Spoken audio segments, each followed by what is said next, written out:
Exposure is probably the cardinal technique. It's like if I can find out what you're avoiding and get you to confront it voluntarily, you'll get better. And the reason seems to be is that if you get people to confront what they're afraid of, and sometimes what disgusts them, but what they'd like to avoid, let's say, if you get them to confront it voluntarily, they don't get less afraid. They get braver. And that's different. It's not like they get accustomed to what they're looking at and they're no longer afraid. That kind of happens, but it isn't really what happens. What really happens is they discover there's a lot more to them than they thought.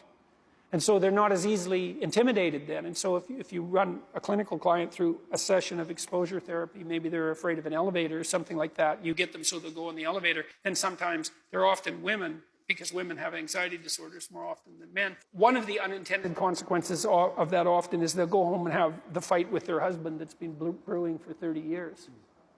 Because they're now braver. They see themselves in a different light because they've confronted this thing that terrifies them.